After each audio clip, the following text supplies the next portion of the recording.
So Paul Pierce did this thing, right, where he went on Instagram Live and he showed himself having a great time off work with a bunch of exotic dancers, right? Well, according to some sources and stuff, he got fired from ESPN. So he don't got fired from his day job, right? And I see people on the internet making a lot of jokes like, you got fired, you threw your career away, you should grow up, you should do that. I just want to point out something. Paul Pierce is rich. Paul Pierce ain't kind of rich. Paul Pierce is wealthy. Paul Pierce can start companies and give UNI jobs. For example, Paul Pierce made somewhere around $70 million over the course of his career in Boston, right? And all the other teams he played when he was not as good no more, right? $70 million. If you made $30,000 a year, it'll take you almost 40 years to make $1.2 million. That means you making $15, $16 an hour. To make 1.2, he did 70.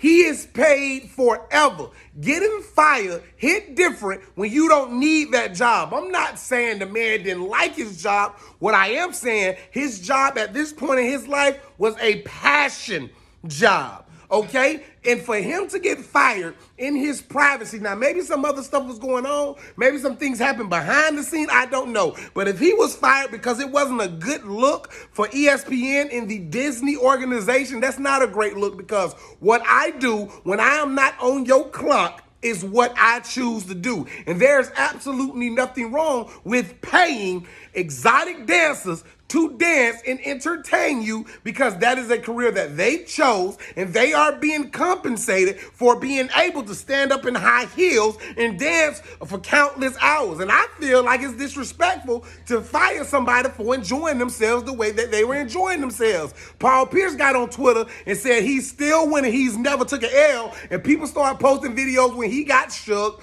or when somebody did something in basketball. I think y'all don't know how to separate what somebody do for what somebody or who somebody is, right? Like a lot of people might be like, well, Josh is chubby. He tries to be a comedian. He ain't even that funny. And you will type this stuff on the internet. But the thing about me is I make it my business to see you in real life. That's an L you can have.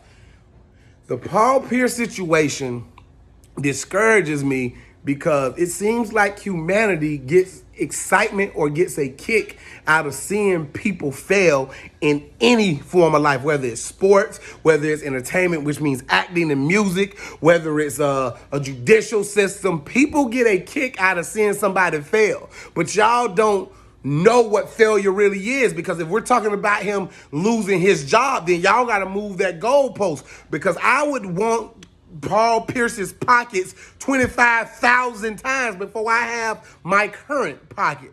So for somebody to be called a failure after being an NBA champion, one of the greatest players in Boston Celtics history, making more money than a lot of us would ever be able to see, if that's failing, where do I sign up?